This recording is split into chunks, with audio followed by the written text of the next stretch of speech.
क्या मुझे आपसे नाराज नहीं होना चाहिए मिस्टर राठौर? अपने बेटे के मुंह से खुद के लिए डैड की जगह मिस्टर राठौर सुनकर धीरज जी के दिल में एक टीस सी उठी। मैं मानता हूँ कि तुम्हारे आते ही मैंने तुम पर कंट्रोल करना शुरू कर दिया था। मैं चाहता था कि तुम उसी से शादी करो जिससे हमने तय की, लेकिन इसमें तुम्हारी मर्जी कहीं नहीं पूछी। मेरी उस शर्त की वजह से तुम फिर से एक अनाथ की जिंदगी जी रहे हो। मुझे माफ कर दो बेटा।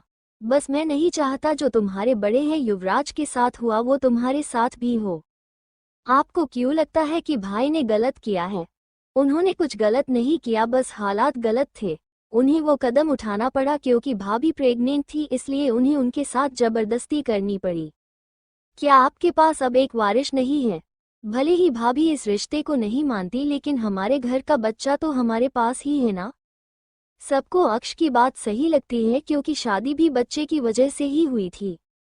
लेकिन निकिता गुस्से से भर जाती है और वो तेज आवाज में कहती है, आप तो ऐसा कहोगे ही क्योंकि आप अभी अभी आए हो, इसलिए आपको हमारी तकलीफ से क्या फर्क पड़ेगा? मैंने युवराज भाई को तिल तिल मरते देखा है उस बेकार लड़की के लिए, इसलिए मुझे लव मैरिज से नफरत है, सबसे ज्यादा इस एक तरफा प्यार से। अपनी बात कहने के बाद वो पैर पटकते हुए अपने रूम की तरफ चली जाती है। अक्ष बस अपना सर हिला देता है। उसे तो इस लड़की का मानसिक संतुलन हिला हुआ लगता है।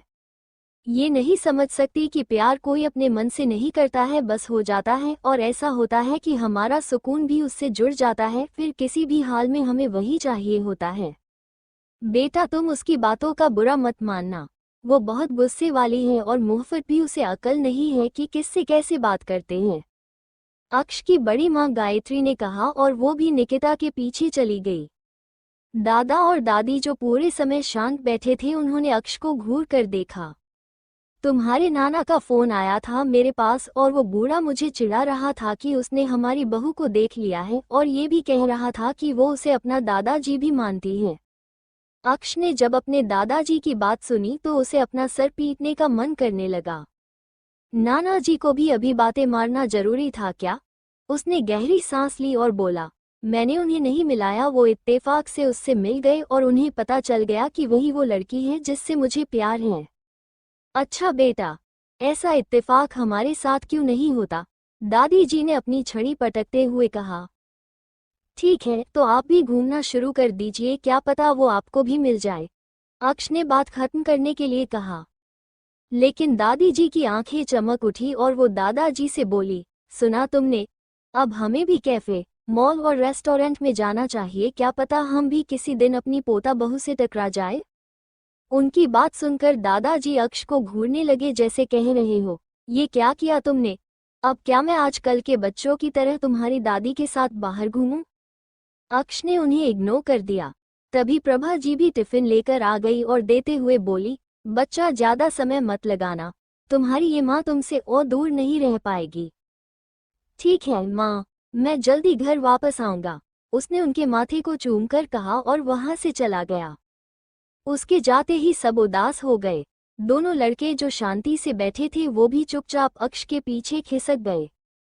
तो चलिए मिलते हैं राठौर फैमिली से, जो कि एक रॉयल फैमिली है। इनकी राठौर एंटरप्राइज एशिया की नंबर 1 कंपनी है। इनका इन्फ्लुएंस मिलिट्री, पॉलिटिक्स, अंडरवर्ल्ड में भी बहुत गहरा है। बिजनेस में रायजादा फैमिली इनके बराबर है, लेकिन बात की जाए कनेक्शन और इन्फ्लुएंस की तो उसका मुकाबला इंडिया की कोई फैमिली नहीं कर सकती। ये इंडिया में सबसे रिचेस्ट फैमिली की लिस्ट में टॉप पर हैं। राठौर एंटरप्राइज के चेयरमैन और घर के हेड धीरेन्द्र सिंह राठौर, अक्ष के दादाजी। शैलजा धीरेन्द्र राठौर, दादी। इनके 2 बेटे और 2 बेटी हैं, विक्रम, धीरज, सुप्रिया और माधुरी। विक्रम सिंह राठौर, बड़े बेटे। इनका कई साल पहले बहुत बड़ा एक्सीडेंट हुआ था जिस वजह से उनके पैर खराब हो चुके हैं। तब से ये व्हीलचेयर पर हैं और इनके गले में भी खराबी है, इसलिए ये कुछ भी साफ बोल नहीं पाते। गायत्री विक्रम राठौर, बड़ी बहू। इनके भी 2 बच्चे हैं, निकिता राठौर, बड़ी पोती, और युवराज की बहन नीरव सिंह राठौर, छोटा बेटा। राठौर फैमिली के दूसरे बेटे धीरज सिंह राठौर, अक्ष के पिता। प्रथा धीरज सिंह राठौर, मां। इनके 4 बच्चे हैं। सबसे बड़ा बेटा युवराज सिंह राठौर, युवराज की शादी हो चुकी है और इनकी वाइफ का नाम है स्वरा युवराज सिंह राठौर। एक 2 साल का बेटा नैतिक सिंह राठौर, दूसरा बेटा अक्ष सिंह राठौर, जो बचपन में किडनैप हो गया था। कुछ महीने पहले ही उन्हें वापस मिला है। घर की सबसे छोटे सदस्य वाणी सिंह राठौर अपने भाइयों की जान और विराज सिंह राठौर दोनों जुड़वा हैं। अब आते हैं कहानी पर। निकिता ने अपने रूम का कबाड़ा बना दिया था। जब गायत्री जी वहां पहुंची तो रूम की हालत देखकर गुस्से से चिल्लाई, तुम अपने गुस्से को काबू नहीं रख सकती? मैंने कितनी बार कहा है कि बेवकूफ़ी मत करो, लेकिन तुम्हें मेरी कोई बात समझ नहीं आती। एक तो पहले से ही तुम्हारा भाई मेरी बात नहीं सुनता और अपने भाइयों की पूछ बना घूमता रहता है। वही एक तुम हो जिसकी जबान ही लंबी है, अकल में भूसा भरा है। मैं मानती हूँ कि तुम युवराज को दिल से अपना भाई मानती हो, लेकिन क्या तुम चाहती हो कि राठौर परिवार का सब कुछ उसे मिल जाए और तुम्हारा भाई ऐसे ही खाली हाथ रहे? उनकी बात सुनकर निक्की चिढ़कर बोली, मॉम कमी क्या है हमें? ऐसा तो है नहीं कि युवराज भाई मुझे और नीरव को अपने भाई बहनों से कम देते हैं, बल्कि मैं जो डिमांड करती हूँ वो पूरी कर देते हैं। बस मुझे वो अक्ष नहीं पसंद क्योंकि उसने मेरी बेस्ट फ्रेंड को रिजेक्ट कर दिया, वो भी पता नहीं किस गवार के लिए। तुम चिंता मत करो, वैसे भी वो जैसा हाल खुद का बनाकर रखता है, तुम्हें लगता है कोई लड़की उसे भाव भी देगी? ज्यादा से ज्यादा टाइम पास के लिए घुमा ले, वो भी बिना चश्मे के देख ले तो। गायत्री जी अक्ष का मजाक उड़ाते हुए बोली। पता नहीं क्यों लेकिन निकिता को अपनी मॉम की ये बात बुरी लगी, लेकिन वो कुछ नहीं बोली। आज का दिन त्योहार में निकल चुका था। जब दूसरा दिन हुआ तो सूरज निकलने से पहले ही रितिका उठ गई। उसने देखा कि अभी सुबह के 4 बजे हैं। उसने मुंह धोया और जॉगिंग के कपड़े पहनकर बाहर आ गई। आज वो जल्दी आ गई थी क्योंकि उसे पता था उसके भाई उसे जॉगिंग नहीं करने देंगे, क्योंकि अभी उसका घाव ठीक नहीं हुआ है। उसने हेडफोन लगाए और दौड़ने लगी, इस बात से अनजान कि कोई अपनी बालकनी से उसे देख रहा है। रितिका ने अपने बालों की पोनी बांधी हुई थी जो उसके भागने पर अटखेलियां कर रही थी। ब्लैक जॉगिंग सूट में वो बहुत ही हसीन लग रही थी। अधिक जो रात भर नहीं सोया था क्योंकि उसका दिल बेचैन था, इसलिए जल्दी उठकर वो बालकनी में ठंडी हवा लेने आ गया जिससे उसका मन शांत हो जाए। सच में उसकी बेचैनी रितिका को देखते ही शांत हो गई। तुम मुझे अपनी तरफ अट्रैक्ट कर रही हो, जो मैं होने नहीं दूंगा। तुम मुझसे जीत नहीं सकती। मैं जो चाहता हूँ वही होगा। अगर मैंने कहा है कि आशी ही मेरी वाइफ बनेगी तो ऐसा ही होगा। आज तक कोई पैदा नहीं हुआ जो अधिक रायजादा को उसके फैसले बदलने पर मजबूर कर दे। और प्यार जैसी बातों पर मुझे यकीन भी नहीं है। मुझे पता है ये बस एक अट्रैक्शन है, क्योंकि जो लड़की कल तक मेरे आगे पीछे घूमती थी आज वो मुझे देखती भी नहीं है। खुद के ही सवाल का जवाब देने के बाद वो वहां से नीचे जॉगिंग करने चला गया। आधे घंटे बाद जिंदल ब्रदर्स, सारांश और रायजादा ब्रदर्स भी आ गए। जैसे ही रक्षित की नज़र अपनी बहन पर गई वो उसकी तरफ भागने लगा। बाकी सब भी पीछे जाने लगे। रितिका ने भी अपने भाई को देख लिया था, वो भी उनके पास आ गई। रक्षित ने उसकी बाह को देखा जिस पर पट्टी बंधी हुई थी। जब उसने देखा चोट ठीक है तो बिना कुछ कहे उसके साथ जॉगिंग करने लगा। 1 घंटे ग्राउंड के चक्कर लगाने के बाद सभी भाई जिम में चले गए। वही रितिका रूम में जाकर शावर के नीचे खड़ी हो गई। उसने अपनी बाह को गीला नहीं होने दिया और खुद को साफ करके बाथरूम पहने बाहर आ गई। उसके चेहरे पर कोई भाव नहीं था, लेकिन आंखों में एक्साइटमेंट थी अपने अक्ष को देखने की। उसने अपने खरीदे कपड़े क्लोजेट से निकाले और उन्हें पहनकर रेडी हो गई। उसने ईयररिंग पहने और बालों को पीछे करके एक बो क्लिप लगा ली। उसने क्रॉप टॉप और फुल स्कर्ट वाला कार्ड सेट पहना था जो व्हाइट और पिंक कलर के कॉम्बिनेशन में था। लाइट मेकअप और लिप ग्लॉस लगाने के बाद वो रेडी हो चुकी थी। उसने अपनी आंखों में काजल भी लगाया था जिससे उसकी हेजल ब्राउन आंखें और भी सुंदर और अट्रैक्टिव लग रही थी।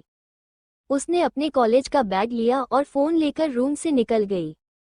जैसे ही वो डाइनिंग टेबल पर आकर बैठी सभी की नजरें उस पर अटक गई। रक्षित और हर्षित तो अपनी प्रिंसेस को देखकर मुस्कुरा उठे। रितिका ने अपने दादा दादी, अंकल और भाइयों को गुड मॉर्निंग कहा, जिस पर सभी ने उसे ही विश किया। तभी दादी जी बोली, रीत मेरी बच्ची आज तुम बहुत ही प्यारी लग रही हो। जिस पर रितिका मुस्कुराकर बोली, थैंक यू दादी, अब से मैं अपने पसंद के ही कपड़े पहनूंगी। बिल्कुल, तुम्हें किसी दूसरे की बातों में आने की जरूरत नहीं है, साधना दादी ने स्नेहा जी को घूरते हुए कहा। रितिका ने बस सिर हिला दिया। वही उसकी खूबसूरती जो पहले से ही हद से ज्यादा थी, लेकिन आज इन कपड़ों में वो और भी सुंदर लग रही थी। मानसी, मिशा, शिखा और भाविका का तो जलन से बुरा हाल हो चुका था। आशी शांत लग रही थी, लेकिन अगर कोई गौर करे तो उसकी पकड़ अपने दुपट्टे पर कस चुकी थी। वही निधि जी ने बुरा सा मुंह बनाकर कहा, अच्छा ही है जो तुम्हें अकल आ गई, नहीं तो जब देखो तब आशी की तरह संस्कारी बनने का नाटक करती रहती थी और सलवार सूट पहनती थी जिसमें तुम एकदम फेक लगती थी। उनकी बात किसी को अच्छी नहीं लगी, सिर्फ लड़कियों को छोड़कर जिन्हें रितिका से जलन हो रही थी। वही उनकी बात पर रितिका ने उन्हें अजीब तरह से देखा और बोली, फेक कह भी कौन रहा है, जो खुद दिखता है फिर चाहे कितनी ही लेयर मेकअप की लगा ले। उसके जवाब पर निधि जी का चेहरा देखने लायक था। ये सच था, वो बहुत मेकअप करती थी क्योंकि उनके चेहरे पर अपनी भाभियों से ज्यादा झुर्रियां आ चुकी थी। तुम बदमाश लड़की, बस बहुत हुआ निधि, अपना मुंह बंद रखो और शांति से नाश्ता करो, दादाजी ने कठोर स्वर में कहा। पर पापा, आप इसे क्यों नहीं समझाते कि ये कौन सा तरीका है अपनी बुआ से बात करने का? निधि, शुरुआत तुमने की थी, इसलिए मेरी पोती को दोष मत दो, वैसे भी वो सामने से किसी से बात करना जरूरी नहीं समझती। निधि जी ने अपनी मुट्ठी कस ली, वो गुस्से का घूंट पीकर रह गई। रितिका एक तिरछी स्माइल के साथ अपनी ब्लैक कॉफी को एंजॉय करते हुए उन्हें गुस्से से उबलते हुए देख रही थी। तभी रक्षित ने उसकी प्लेट में पोहा डाला और स्पून में भरकर उसके आगे कर दी। रितिका ने चुपचाप खा लिया।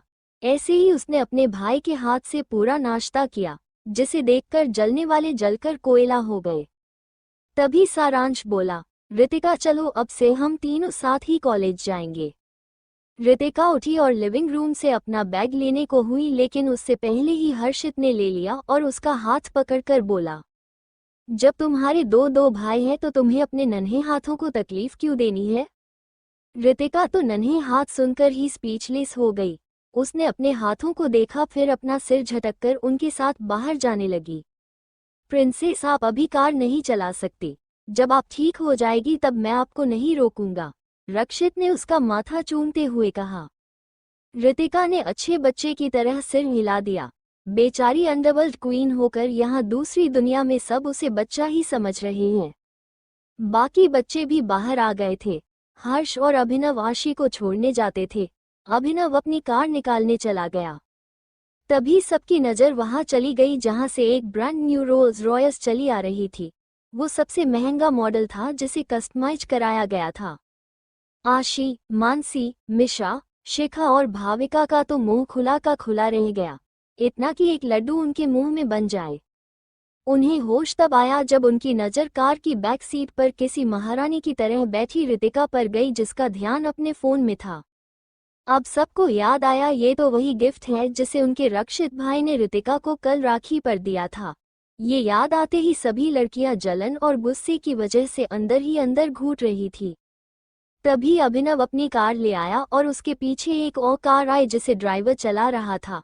हर्ष और आशी अभिनव के साथ बैठ गए। वही मानसी, मिशा, शिखा और भाविका दूसरी कार में। उन्होंने भाविका को ड्राइवर के पास बैठा दिया क्योंकि पीछे बस 3 लोगों के बैठने की जगह थी। भाविका भी बैठ गई। अभी वो किसी दूसरी सोच में डूबी हुई थी। AR international college. रितिका की कार जैसे ही कॉलेज के गेट के बाहर रुकी, सभी की स्टूडेंट्स की नज़र उस कार पर अटक गई। सभी बातें करने लगे कि इतनी महंगी कार किसकी है। तभी ड्राइविंग सीट और पैसेंजर सीट से सारांश और हर्षित निकले। उन्हें देखकर सभी स्टूडेंट शांत हो गए क्योंकि वो जानते थे कि ये दोनों कौन हैं। हर्षित पीछे गया और उसने बैक सीट का दरवाजा खोला और अपना हाथ आगे कर दिया। रितिका ने अपना हाथ अपने भाई को दिया और कार से बाहर आ गई। सभी को लगा कि ये जरूर उनकी बहन आशी होगी। वैसे तो उन्होंने इन दोनों के साथ आशी को कभी देखा नहीं था, लेकिन अभिनव और हर्ष के आर्ट जरूर देखा था। लेकिन जैसे ही सबने उस चेहरे को देखा तो वो शौक रह गए। जो स्टूडेंट अंदर जा रहे थे वो रुक गए और मुंह खोले सामने का नज़ारा देखने लगे। सारांश ने कार पार्क की और उसकी चाबी रितिका को दे दी। रितिका ने उसे अपने स्कर्ट की पॉकेट में रख लिया, फिर वो बिना किसी पर ध्यान दिया अपनी उसी कोल्ड पर्सनैलिटी के साथ कॉलेज के अंदर जाने लगी। उसके एक तरफ हर्षित था जिसने बड़े स्टाइल से अपनी बहन का बैग पकड़ा हुआ था, जैसे सबके सामने फ्लॉन्ट कर रहा हो। उसका अपना बैग उसके एक तरफ कंधे पर टंगा हुआ था। रितिका की दूसरी तरफ सारांश था जो उसकी बहन को घूरने वाले लड़कों को घूर रहा था, जिससे सभी डरकर रितिका से नजरें हटा रहे थे। लेकिन अभी भी जहां जहां से वो गुजरती सभी रुककर उसे देखने लगते और जो आगे थे वो बार बार मुड़ मुड़कर उसे देख रहे थे। रितिका की ब्यूटी ने सबको अपने वश में कर लिया हो, ऐसा माहौल बन चुका था। चेहरा तो वही है, तो ये सब इस तरह लोटपोट क्यों हो रहे हैं? रितिका सबका रिएक्शन देखकर खुद से सवाल करती है। तभी उसे याद आता है कि उसकी मॉम ने उसे हमेशा आशी से बेहतर ना दिखने को कहा था, जिससे सब उसे अटेंशन से और उसे अकेला फील ना हो, इसलिए रितिका अपनी असली ब्यूटी छुपाकर ज्यादा मेकअप कर लेती थी। ओह गॉड, टिपिकल माँ बेटी। उसने सबको को ऐसे देखा जैसे हवा हो और तेजी से आगे बढ़ गई। वही ग्राउंड के बीच दो ग्रुप खड़े थे, एक लान ग्रुप और दूसरा डार्क डेविल। लान ग्रुप का लीडर अधिक राय ज्यादा था, जिसके 7 मेंबर हैं, शुभ, मेघना, दीप्ति, मानसी, चेतन, हर्ष। डार्क डेविल ग्रुप का लीडर अक्ष राठौर है। वही डार्क ग्रुप में 5 मेंबर हैं, सारांश, हर्षित, तुषार, वैभव। अक्ष जो अपने दोस्तों के साथ खड़ा था, उसका ध्यान अपनी बुक में था, लेकिन असलियत में तो वो एंट्रेंस पर ही बार बार देख रहा था। जैसे ही उसने रितिका को अंदर आते देखा तो उसका दिल एक धड़कन छोड़ गया, लेकिन फिर इतनी तेजी से धड़कने लगा जैसे अभी बाहर आ जाएगा। उसने अपने दिल को थाम लिया और रितिका को प्यार से निहारने लगा। तुषार और वैभव की नज़र अपने दोस्त पर ही थी। उसकी ऐसी हालत देखकर दोनों घबरा गए। हे, तुम्हें हार्ट अटैक तो नहीं आया? वैभव घबराते हुए बोला, जिससे अक्ष होश में आया और उसे ऐसे घूरने लगा जैसे कोई पागल हो। तुषार पहले तो डर गया था, लेकिन उसके एक्सप्रेशन देखकर समझ गया कि सब ठीक है। फिर उसकी नज़र रितिका पर गई और उसे सारा माजरा समझ आ गया। छोड़ो मुझे, अक्ष ने उसका हाथ अपने सीने से झटका। तभी उसकी नज़र अपने आसपास खड़े लड़कों पर गई जो उसकी रीत को ऐसे देख रहे थे जैसे वो कोई शहद हो। उसने सबको घूरना शुरू कर दिया। लड़कों को किसी की खतरनाक नज़रें तो फील हुई, लेकिन समझ नहीं आया कि कौन है। लेकिन जब अक्ष की नज़र लान ग्रुप की तरफ गई तो उसकी आंखें बेहद खतरनाक हो गई। अक्ष की आंखों में कोल्डनेस दिखने लगी जब उसने अधिक को रितिका को देखते हुए पाया। उसके हाथों की मुट्ठी कस गई, जिससे हाथों की नशें नजर आने लगी। उसका जेंटल नेचर कोल्ड होता जा रहा था। जब तुषार और वैभव ने उसके बढ़ते गुस्से को देखा तो वो घबरा गए। उनसे बेहतर कौन जान सकता था कि उनका ये सीधा साधा दिखने वाला दोस्त किसी शैतान से कम नहीं है। रितिका अब तक दोनों ग्रुप के करीब आ चुकी थी और उसे भी अपने आसपास अजीब सी टेंशन फील हो रही थी। तभी उसकी नज़र एकदम से अक्ष पर गई, जिसकी अट्रैक्टिव ग्रे आंखें बड़े चश्मे से छिपी थी, लेकिन उसने उसकी कोल्डनेस को फील कर लिया था, जो सभी लड़कों को अपनी कोल्ड नज़रों से घूर रहा था। वही रितिका के देखते ही वो एकदम से नॉर्मल हो गया। उसे हद से ज्यादा गुस्सा आ रहा था, क्योंकि अधिक की वो नज़रें जिनसे वो अभी रितिका को देख रहा था उनमें अलग ही भाव था। वो उस भाव को पहचानने में गलती नहीं कर सकता, क्योंकि वो खुद रितिका के प्रति बहुत जुनूनी था। उसका प्यार कब दीवानगी से जुनून और अब इश्क बनता जा रहा है, उसे पता भी नहीं चला। लेकिन एक बात वो जानता था कि अगर उसे वो नहीं मिली तो वो खुद को भी उसके साथ खो देगा। सीनियर, एक सुरीली सी आवाज उसके कानों में पड़ी जो सीधा जाकर उसके दिल में घुल गई। अक्ष इस आवाज को हजारों की भीड़ में भी पहचान सकता था। तभी फिर से रितिका ने उसे पुकारा, सीनियर, क्या आप सुन रहे हो? अक्ष होश में आया और उसने अपना चश्मा ठीक करते हुए कहा, हाँ, तुमने कुछ कहा? रितिका ने गंभीर लहजे में कहा, मैं और भाई कैंटीन जा रहे हैं, इसलिए वो आपको बुला रहे हैं, लेकिन आप पता नहीं किसके ख्यालों में खोए हुए हो।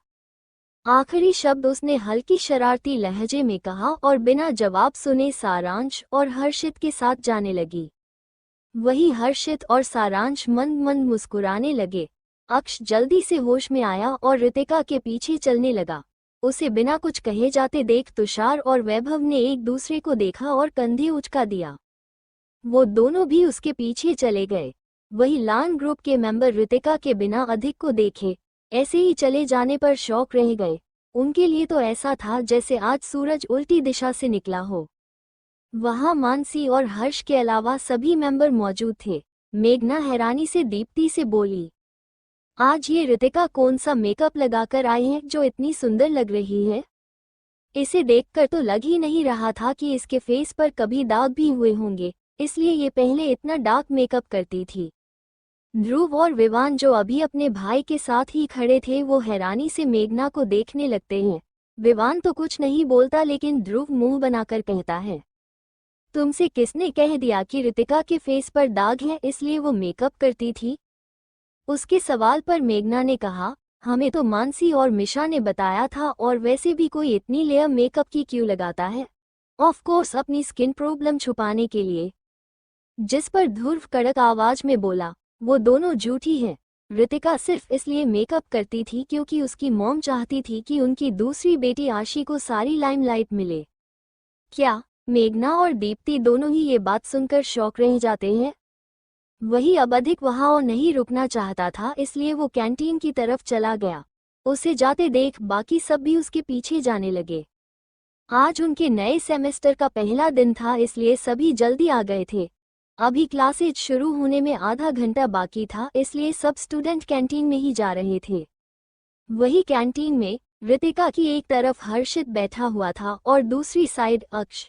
वैसे तो वो सारांश की जगह थी, लेकिन अक्ष ने बड़ी चालाकी से उससे अपनी सीट एक्सचेंज कर ली। वही अक्ष अपनी बुक लिए बैठा था, लेकिन उसकी नज़रें हमेशा की तरह ऋतिका पर थी। वो ऐसे ही उसे छुपते हुए निहारा करता था।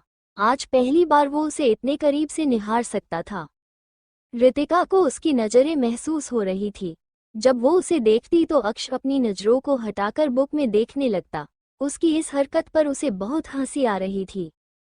तभी सारांश सबके लिए उनका ऑर्डर किया फूड ले आया। ऋतिका ने अपने लिए वेजिटेबल सैंडविच मंगवाया था। वो जैसे ही खाने को हुई उसमें देखा कि अक्ष ने बस ब्लैक कॉफ़ी ऑर्डर की है। वो जानती थी कि अक्ष को सुबह ब्रेकफास्ट करने की आदत नहीं थी और वो अक्सर लंच भी स्किप कर देता था। ये सब उसने नॉवेल में पढ़ा था, जहां वो अपने प्यार को पाने के लिए खुद को उसके लायक बनाने के लिए कितने संघर्ष करता है और कितनी मुश्किलें और अपनी खुशियां हेल्थ को नज़रअंदाज करके हर दिन काम में लगा रहता है। ऋतिका ने अपनी सैंडविच की प्लेट उसकी तरफ रख दी और खुद दूसरी खाने लगी। अक्ष ने उस सैंडविच को देखा, फिर ऋतिका को जो अपनी सैंडविच खाते हुए उसे आंखों से इशारा कर रही थी। तभी अक्ष उसके थोड़े करीब आया और धीरे से उसके कान में बोला, इसे तुम खा लो, मैं सिर्फ हाफ खाऊंगा। ये कहकर उसने ऋतिका के हाथ से उसकी झूठी सैंडविच ले ली और ऐसे खाने लगा जैसे ये कोई नॉर्मल बात है। ऋतिका की आंखें हैरानी से बड़ी हो गई थी। उसने मन ही मन कहा, नॉवेल में तो कहीं नहीं लिखा था कि विलेन ऐसे बेशर्म भी होते हैं। उसने अपना सर झटका और प्लेट में राखी सैंडविच खाने लगी। वही अक्ष बड़े सुकून से उस सैंडविच को खा रहा था जैसे वो ऋतिका के लिप्स हो। जल्द ही मुझे तुम्हारा झूठा खाने के लिए बहाना नहीं ढूंढना पड़ेगा, तब मैं पूरे हक से डायरेक्ट उन सॉफ्ट लिप्स को खाऊंगा जिन पर सिर्फ मेरा हक होगा। उसने जुनून भरी आवाज में धीरे से कहा और ऋतिका के चलते होठों को शिद्दत से देखने लगा। ऋतिका को भी उसकी तपिश भरी नजरें फील हो रही थी, लेकिन उसने इग्नोर कर दिया क्योंकि वो जब जब उसे देखती थी उसका दिल बगावत करने लगता था। तभी लान ग्रुप भी आ गया और डार्क डेविल ग्रुप के पास वाली टेबल पर बैठ गए। आशी, मानसी, मिशा, शिखा, भाविका और हर्ष भी कॉलेज आ चुके थे जब उनका ग्रुप कैंटीन जा रहा था। अधिक के बैठते ही आशी उसके पास बैठ गई। वही उसकी दूसरी साइड शुभ और बाकी सब बैठ गए। शिखा और भाविका तो अधिक रायजादा को देखते ही उसकी हैंडसमनेस में खो गए। भाविका की तो आंखों में अलग ही चमक दिख रही थी। वही आशी ने जब उन दोनों को उसके मंगेतर को घूरते देखा तो उन्हें गुस्से से घूरने लगी, लेकिन उसने जल्दी अपने एक्सप्रेशन नॉर्मल किया और दोनों को देखकर बोली, शिखा, भाविका, इनसे मिलो, ये है मेरे मंगेतर मिस्टर अधिक रायजादा। ये कहकर उसने अधिक की बाह में अपना हाथ फंसा दिया और उसे स्माइल करते हुए देखने लगी। अधिक को उसका चिपकना बिल्कुल पसंद नहीं आ रहा था, लेकिन वो वैसे ही बैठा रहा। उसने तिरछी नजरों से रितिका को देखा जो अपने खाने में बीसी थी। उसने उसे आज भी इग्नोर कर दिया। उसकी पकड़ अपने फोन पर कस गई और उसने आशी का हाथ दूर झटक दिया, जिससे आशी का मुस्कुराता चेहरा हल्का फीका पड़ गया, लेकिन वो अभी भी सबको देखकर मुस्कुराने लगी। वही शिखा और भाविका समझ गई उन्होंने गलत इंसान को टारगेट पर लिया है। दोनों मुस्कुराकर बोली, अच्छा तो ये है हमारे जीजू, बहुत ही हैंडसम है, तुम बहुत लकी को आशी। जिस पर आशी बस मुस्कुरा दी। उसे खुद पर प्राउड फील हो रहा था। वैसे तो उसे अधिक का उसके हाथ को अलग करना अच्छा नहीं लगा था। वो भी अपनी दी का रिएक्शन देखना चाहती थी कि वो सच में मूव ऑन कर गई है या ये अब उनका नाटक है। वही अधिक की नज़र रह रहकर रितिका पर जा रही थी। वो चाहकर भी उससे अपनी नज़र नहीं हटा पा रहा था, जिससे उसे खुद से ही चिढ़ हो रही थी। रितिका का ध्यान उनकी टेबल पर नहीं था, लेकिन अक्ष की नज़र सब जगह थी।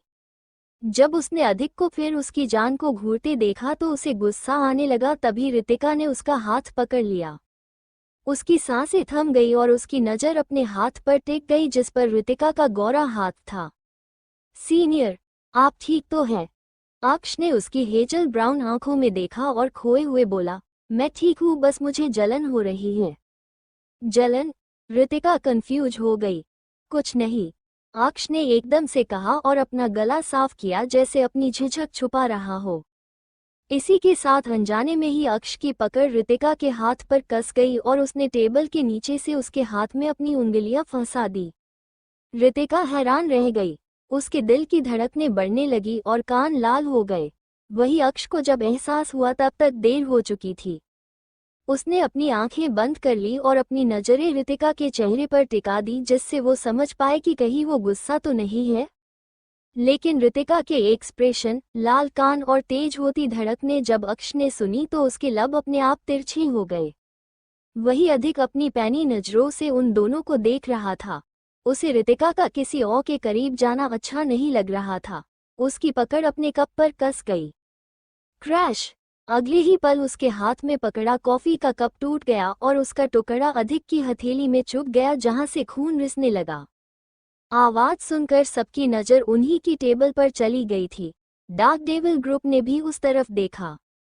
रितिका ने एक नजर अधिक को देखा। दोनों की नजरें मिली, लेकिन इस बार अधिक को उसकी आंखों में अपने लिए कोई भी फीलिंग नजर नहीं आई। वही अक्ष की पकड़ रितिका पर और भी ज्यादा कस गई, जैसे वो अभी उसे छोड़कर चली जाएगी। क्या हुआ है आपको?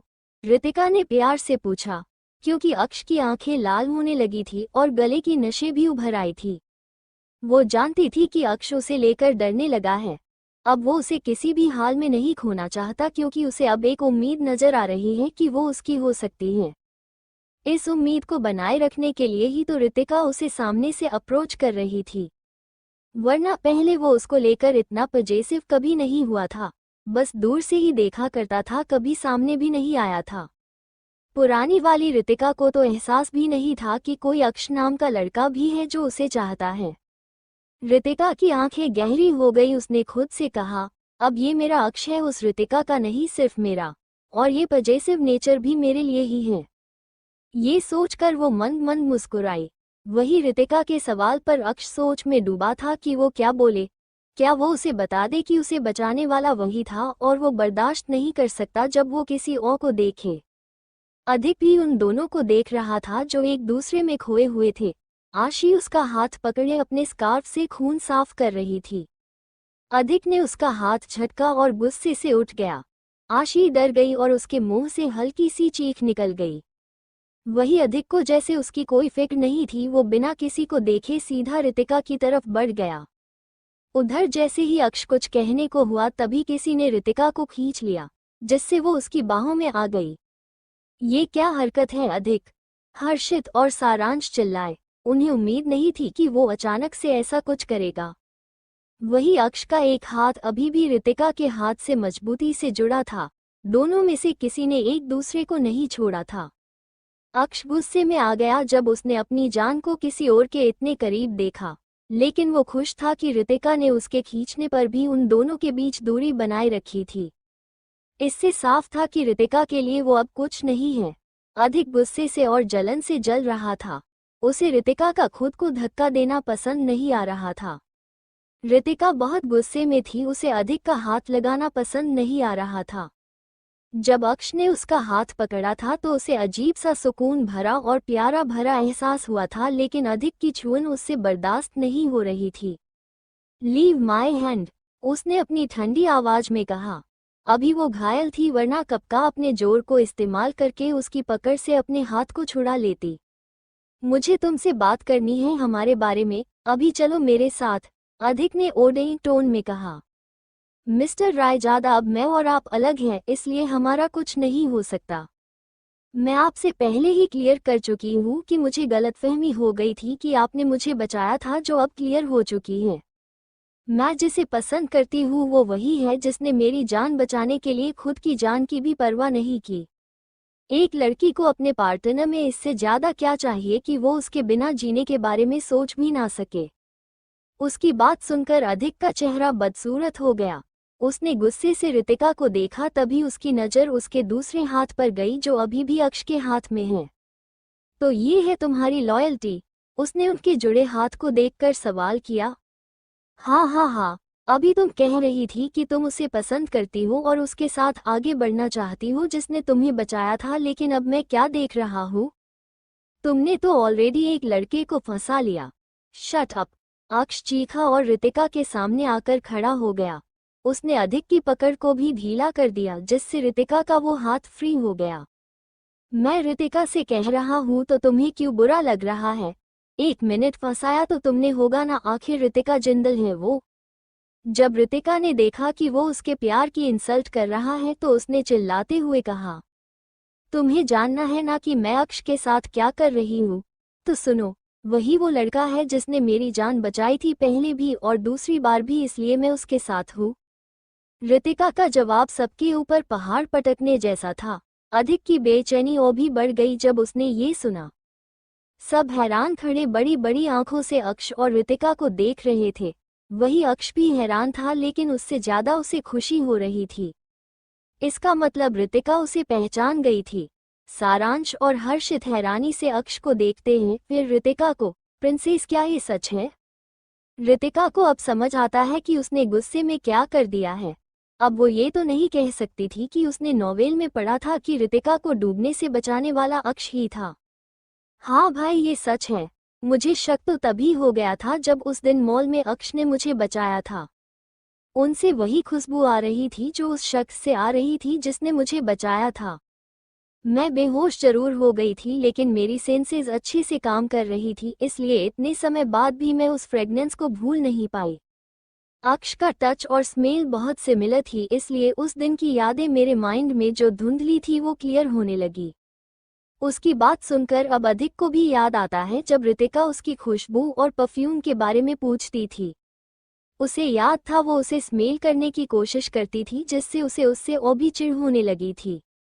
तब उसने एक बार पूछा भी था कि क्या उसने अपना परफ्यूम बदला है, लेकिन उसने इग्नोर कर दिया था। ये सब याद आते ही अब उसे समझ नहीं आ रहा था कि वो कैसे रिएक्ट करे। रितिका, तुम्हें सिर्फ शक है। मैं नहीं चाहता कि जैसे पहले तुम्हें गलतफहमी हुई थी वो फिर से हो, हर्षित ने उसे समझाते हुए कहा। अपने भाई की फिक्र देखकर रितिका मुस्कुराई और बोली, भाई, मैं भी इस बार कोई गलती नहीं करना चाहती थी, इसलिए मैंने सीनियर की इन्फॉर्मेशन निकलवाई जिससे मुझे सच्चाई पता चल गई। यही वो है जिन्होंने मुझे डूबने से बचाया था। आप अपने दोस्त से खुद पूछ सकते हैं।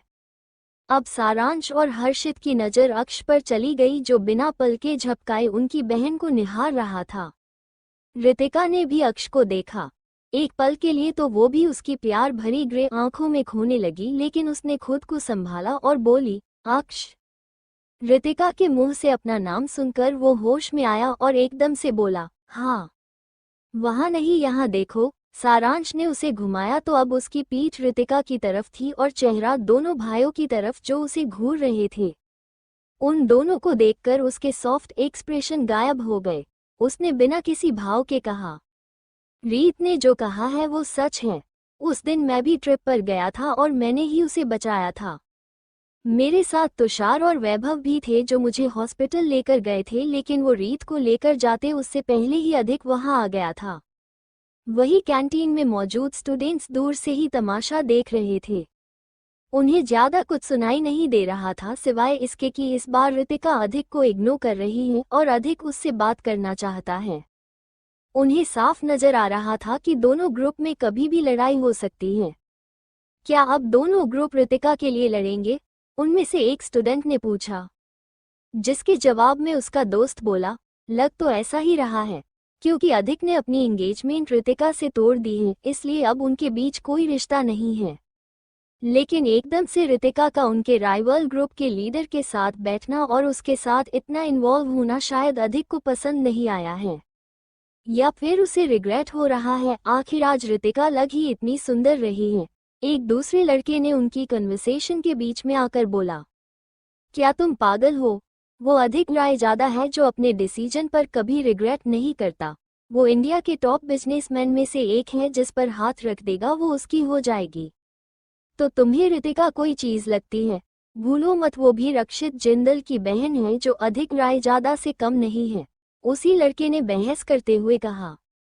उन दोनों को चुप कराते हुए उस पहले लड़के का दोस्त बोला, तुम दोनों शांत रहो, जो भी हो हमें क्या, देखते हैं कि ऋतिका किसे चुनती है। एक तरफ वो है जो हर लड़की का ड्रीम मेन है और दूसरी तरफ हमारे कॉलेज का टॉपर। ये कहकर वो हंसने लगता है। उसके साथ वो दोनों लड़के भी हंसते हैं। ऐसी ही कई बातें स्टूडेंट्स आपस में डिस्कस कर रहे थे। वही सभी लड़कियां हैरान थी, लेकिन मानसी की आंखों में मजाकिया चमक नजर आ रही थी। उसे तो ये ड्रामा देखने में मजा आ रहा था, मगर उसके पास खड़ी मिशा अपने दोनों हाथों की मुट्ठी बांधे अक्ष और ऋतिका को ही घूर रही थी। बहुत हुआ ऋतिका, अब बस भी करो, मतलब अब तुम भाई को जलाने के लिए किसी के साथ भी इन्वॉल्व हो जाओगी। दिव्या से जब और बर्दाश्त नहीं होता तो वो गुस्से से कहती है। फिर वो अक्ष को देखकर आगे बोली, तुम भी खुद का यूज होने दे रहे हो, जबकि यहाँ मौजूद हर कोई जानता है कि ऋतिका जिंदल फैमिली से है और वो तुम्हारे साथ होने का ड्रामा सिर्फ मेरे भाई का अटेंशन पाने के लिए कर रही है। जस्ट शट अप दिव्या, उसका नाम अक्ष है और वो कोई ऐसा वैसा नहीं है, इसलिए अपने गटर जैसे मुंह को बंद रखो तो ही अच्छा होगा। ऋतिका, मेरी बहन से ढंग से बात करो, अधिक ने गुस्से से कहा। पहले अपनी बहन को बोलो कि थोड़ा ढंग सीख ले। ये कौन होती है? मुझे और मेरा अक्ष से क्या रिश्ता है उसे जज करने वाली? उसने गलत भी क्या कहा है? 2 दिन पहले मैंने तुमसे सगाई तोड़ दी जिससे तुम्हारे ईगो को ठेस पहुंची, और आज तुम ये सब ड्रामा कर रही हो जिससे सबको लगे कि तुम मूव ऑन हो रही हो, लेकिन असल में तुम मुझे जलाने के लिए कर रही हो। अधिक की बात सुनकर ऋतिका का मन जोर से हंसने का कर रहा था। उसने ताली बजाते हुए हंसकर कहा, सच में मिस्टर रायजादा, अगर आपकी यही सोच है तो आपसे बड़ा सेल्फ ऑब्सेस्ड इस दुनिया में कोई हो ही नहीं सकता। और एक बात, ऋतिका ने अपनी उंगली अधिक पर पॉइंट करके आगे कहा, अगर मेरा ईगो होता तो मैं इतना टाइम वेस्ट नहीं करती तुम्हारे पीछे घूमने में। ऋतिका जिंदल रिश्ते दिल से निभाती है और प्यार के लिए अपनी जान भी हाजिर कर सकती है, but you are not that lucky bro. उसने अधिक को चिढ़ाते हुए कहा। अपनी सख्त आवाज में अपने भाइयों को देखकर बोली, चलिए क्लास का टाइम होने ही वाला है। उसके बाद वो वहां से आगे बढ़ गई। उसके पीछे सारांश, हर्षित, अक्ष और उसने बाकी दोनों दोस्त भी चले गए। ऋतिका का एक एक शब्द अधिक के दिल में लगा था, लेकिन फिर भी उसका ईगो इतना बड़ा था कि उसे विश्वास ही नहीं हो रहा था कि ऋतिका उसे छोड़कर किसी दूसरे के साथ हो पाएगी। दिव्या ने अपने भाई को देखा और उनके कंधे पर हाथ रखकर बोली, भाई आप क्यों उसके मुंह लगते हो? वो तो ऐसी प्लॉटिंग करती रहेगी। आपको अपने और आशी के बीच किसी को नहीं आने देना है। आखिर वो आपकी मंगेतर है और कॉलेज खत्म होते ही आप दोनों की शादी भी होने वाली है। जिस वक्त सबकी नज़र ऋतिका और अधिक पर थी, किसी ने भी आशी को नहीं देखा जिसके एक्सप्रेशन हमेशा से अलग थे और पल पल बदल रहे थे। उसकी आंखों में मासूमियत की जगह नफरत नजर आ रही थी। दर्द भी था जिसकी वजह से उसकी आंखों से आंसू बह रहे थे। शिखा तो ये सब ड्रामा देखकर दंग थी, लेकिन आशी के जिक्र पर उसकी नज़र भी अपने बगल में गई और उसे रोते देख वो झूठी फीके जताते हुए बोली, तुम ठीक हो ना आशी? देखो, इन सब बातों को दिल पर मत लो। वैसे भी कुछ दिन ऐसा होगा, क्योंकि ऋतिका अधिक के पीछे लगी रहती थी। अचानक से उसका चेंज बिहेवियर शायद अधिक को उस दिन के लिए गिल्टी फील करवा रहा हो, इसलिए वो बस उससे बात करना चाहता था, लेकिन रितिका ने सबके सामने बात का बतंगड़ बना दिया। आशी कोई ना समझ नहीं थी कि उसे समझ नहीं आए कि शिखा का मतलब क्या है। उसने कोई जवाब नहीं दिया। भाविका और शिखा एक दूसरे को देखकर मुस्कुराई, जैसे किसी शातिर प्लेन के बारे में सोच रही हो। तभी क्लासेज का टाइम भी हो जाता है। बाकी स्टूडेंट्स भी रितिका के जाते ही निकल गए थे। अब वहां सिर्फ लान ग्रुप बचा था। वो सभी भी अपनी क्लास के लिए चले गए। रितिका ग्रेजुएशन के लास्ट ईयर में थी। जैसे ही वो थर्ड फ्लोर पर पहुंचे उसने कहा, भाई मैं अपनी क्लास में जा रही हूँ। राध्या लेट आई थी, इसलिए वो सीधा क्लास में ही मेरा वेट कर रही है। और हाँ, आज फर्स्ट डे है तो हमारी 3 क्लासेज होगी, उसके बाद हम हिल अपार्टमेंट के पास वाले लैंड को देखने जा सकते हैं। ठीक है, हम तुम्हारी क्लास के बाहर वेट करेंगे, हर्षित और सारांश ने कहा। क्योंकि उनका फ्लो फोर्थ था, वो पोस्ट ग्रेजुएट स्टूडेंट थे। सभी ग्रेजुएशन के साथ पोस्ट ग्रेजुएशन कर रहे हैं, जो 4 साल का होता है। बिजनेस फील्ड होने पर उनका डिपार्टमेंट एक है, बस रितिका का थर्ड ईयर है और उनका फोर्थ। रितिका अपने क्लास में जा चुकी थी। वही अक्ष रितिका की जाती परछाई को देखता रहा। उसकी हालत पर सब पेट पकड़कर हंसने लगे। अक्ष ने उन दोनों को घूर कर देखा तो दोनों ने अपने मुंह पर हाथ रख लिया। ज्यादा हंसी आ रही है तो खुद को शीशे में देखकर हंसो। एक के पास भी गर्लफ्रेंड नहीं है, और जब तुम्हारे दोस्त की गाड़ी पटरी पर आ रही है तो उसमें भी दांत फाड़ने हैं भूत जैसे। उन्हें सुनाने के बाद अक्ष सारांश और हर्षित के पास आ गया, जो आगे चल रहे थे। वही तुषार और वैभव ने एक दूसरे को असमंजस में देखा और एक साथ बोले, अब इसमें हमारी गर्लफ्रेंड कहाँ से आ गई? छोड़ तुषार, वैसे भी मैंने सुना है कि प्यार में पड़े आशिक थोड़े पागल हो जाते हैं। हाँ, तू सही कह रहा है। हमारा दोस्त तो पहले से थोड़ा खिसका था, अब लगता है पूरा ही खिसक गया। ये सोचकर दोनों बेचारगी से सर हिलाते हुए उन तीनों के पीछे भागे।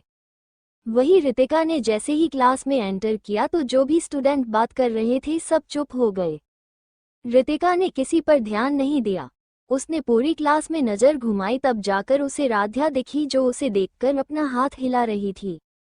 वो उस तरफ बढ़ गई और राध्या के साथ बैठ गई। वो सीट थर्ड रो में खिड़की वाली थी। उसके थोड़ी देर बाद दिव्या, आशी, मिशा, शिखा आ गई। भाविका मानसी की क्लास में थी, इसलिए वो उसके साथ ही फोर्थ फ्लोर पर चली गई थी। अब लेक्चर का टाइम शुरू हो गया था और उनकी पहली क्लास अकाउंट्स की थी। तभी प्रोफेसर मदर आए तो सभी स्टूडेंट ने खड़े होकर उन्हें ग्रीट किया। सिट डाउन एवरीवन और अपनी बुक निकालो, और मैं जो क्वेश्चन सिखा रहा हूँ उन्हें ध्यान से देखो, उसके बाद तुम्हें खुद सॉल्व करना होगा।